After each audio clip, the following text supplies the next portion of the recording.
Hi everyone, it's Danny. Welcome to another Cocoa Vanilla Studio Design Team layout. Today I'm going to be documenting two photos. These are a friend and I, taken several years ago now. We were out to dinner and one photo is of us just normal smiling and another is of us being silly and pulling some silly faces. So I'm going to scrap them on the same page. I have a stencil here on that really amazing pattern paper background. The stencil I've had for several years. It's from Kaisercraft originally. And I'm using some Gina K glitter gel by ThermoWeb to push through some of the stars on that stencil. Now, when I opened that glitter gel, it was almost completely solid. It had completely dried out. I could barely put a dent in it. But I just added some warm water and stirred it up for quite a while, and that seemed to reconstitute it pretty well. It still wasn't the perfect consistency, but it has seemed to dry okay, and it looks great, so I'm pretty happy with that. This modelling paste is just a white plain modelling paste from Montmartre. This has been probably one of the best buys I've ever made. It was only around $10. It was really cheap. It's a massive tub. I've had it for several years now, and while it has firmed up slightly, it is still definitely a fully workable consistency. So there you go. I peeled off the stencil and I'm just going to add a few more stars up to the top left of the page there where the stencil covered up to there, but the stars at the top of the stencil were a bit big and I just wanted some really small, delicate stars. So now I'm going to add some more splatters. There's already quite a bit of a splatter effect on the background of this pattern paper, but I just want to add some bright metallic gold. So I'm going in with the Kaiser Mist in gold and just doing some random splatters with that. And then I'm going to go through and add some bigger drops, just using the end of the nozzle to place those down, and then once I've done that, I will come in with a paintbrush and just kind of spread those out a little bit thinner. If you leave thick globs of this on your page, it does tend to kind of bleed like an oily ring. So I'm just kind of spreading those out and I don't have a problem. Now I'm adding some white splatters. This is the Liquitex acrylic ink in titanium white, my favorite white ink. It's super opaque.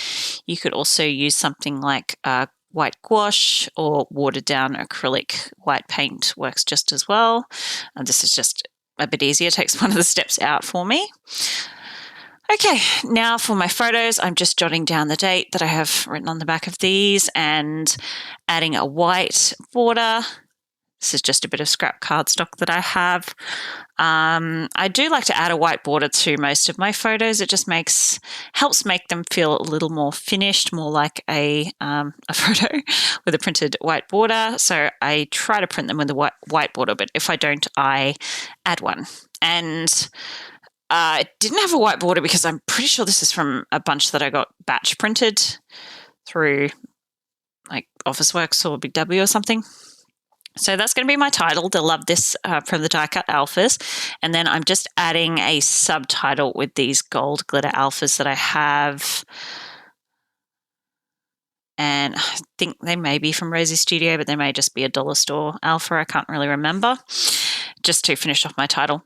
And then I'm going to start building a bit of a photo mat. I hadn't really intended to do this, but I was just feeling a little bit stuck with where to go with my layout from this point. I hadn't really planned it out. I just kind of sat down and started going. So I've decided to add a photo mat. I really love how this nice dark navy pops on that medium colored background. And I'm just distressing the edges with my edge distressor. And pretty much, I think I used just the A5 paper stack to build my photo mat. So yeah, I really love the contrast of that dark navy against that teal. I'm going to add a few more layers. All the other layers I add are pretty light and soft. So I'm adding this grey chevron pattern. Is it a chevron? No, it's more like a polka dot, very small polka dot pattern. So I've just torn that and I'm layering it behind my photo mat as if it's a whole piece of paper, but it's not. I'm just faking it, just like that, cutting off the excess. Then I will pull out this soft, guess what it is, a pale turquoise. And I've just torn the edge again. I just want a bit of texture, a bit of softness. So I'm going to leave that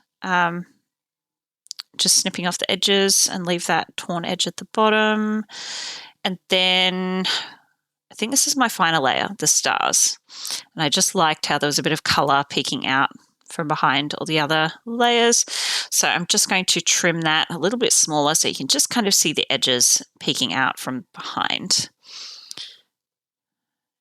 Go, and then I will tear off another piece of this chevron paper, and I'm just going to tear it. I do want the white core showing, but not too much of it. So I'm just fussing around with tearing it in the kind of shape I want, and that bit of paper is getting quite small, so it is difficult, but I get there in the end. So just picking out of the top there, because I have it at the bottom, I felt like it just helped to, tie it all in. Then I'm going to distress the edges of the star pattern paper, which does prove somewhat difficult once I get to the top because I've added that other layer, but I do manage to get it there. I'm just lightly distressing that. All right, I'm happy with those, so I'm going to go ahead and adhere my photo down. I am pushing it up towards the top of the page just because I kind of wanted the effect of all those stars falling out from behind the bottom of the photo. I don't know how well I achieved that, but I'm really happy with it. So I'm adding some foam squares to the bottom of my title because that photo mat and photo layer is quite thick now, and I am going to overlap my title with that photo mat. So to keep the title level, I need to add a bit of support on the bottom of those letters. So just some little foam squares, and then I am adding some tape gun adhesive just to the top as well, just to hold everything in place. Those squares are getting a little old now, so you can see they're not sticking all that well. And then I'll add the rest of my title just below there. And in hindsight, I don't know whether it's that visible because I used gold glitter and I already have that gold glitter stars. I mean, it's visible. I'm happy with it anyway. I'm not going to change it. Okay, now I'm starting to build up my embellishment clusters. I'm using the accessory stickers there. I'm using that little banner piece and that little square label. Now my camera did cut out a bunch of me adding the embellishments, unfortunately, but I've just added a tag die cut on the right there, along with a circular chipboard piece and one of the wood buttons. Then on the left, I've added two of the accessory stickers. One's a square with the stars down the side and then a little label. And I have that You Rock banner from the die cut pack.